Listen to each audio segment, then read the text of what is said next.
Hello bachelors తమ్ముళ్ళు, welcome to Vijaya home recipes. ఈ video వచ్చేసి భోగి ముందు రోజు ఈవినింగ్ వీడియో అండి. మాకు పండగ ముందు రోజు ఇట్లా సేలల్లో ఇంట్ల దగ్గర దొడ్లల్లో దిబ్బలకు అన్నిటికీ పాలకొమ్మలు వేసుకుంటారు. అదే జిల్లడి చెట్లు అండి.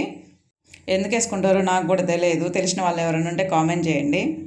అలాగే మేము ఇప్పుడు మాకు వేసిన పొలం వచ్చేసి మేము కౌలుకి వేసుకుంటున్నామండి. అలాగని మాకు పొలం లేదనుకోమాకండి. మాకు 12 ఎకరాల పొలం ఉంది. కాకపోతే కౌలుకి వేసుకుంటాం చిన్న గొడవల వల్ల. అది వేరే వీడియోలో చెప్తాను ఏందో ఆ గొడవలు అనేది. మా మిరపకాయ కల్లాలు చూసారు కదా, పట్టాలతో నిండిపోయింది. ఎందుకంటారా, వర్షాలండి. వర్షాల వల్ల ఎప్పుడు వాన పడుతుందని భయంతో కల్లాలలో పట్టాలు పరిచి పెట్టుకున్నారు. మొక్కలు ఎండిపోయేటప్పుడు వాన పడుతుందో పడదో కానీ ఇట్లా కల్లాల్లో మిరగాలు ఉన్నప్పుడు మాత్రం ఖచ్చితంగా వాన పడుతుంది, తడుపుద్ది మిరగాలని. అలాగే మాలాగా మీకు కూడా పాలకొమ్మలు వేసుకునే ఆచారం ఎవరికన్నా ఉంటే కామెంట్ చేయండి. అలాగే ఎందుకు వేసుకుంటారో కొంచెం కామెంట్ చేసి చెప్పండి, తెలుసుకుంటాను నేను కూడా.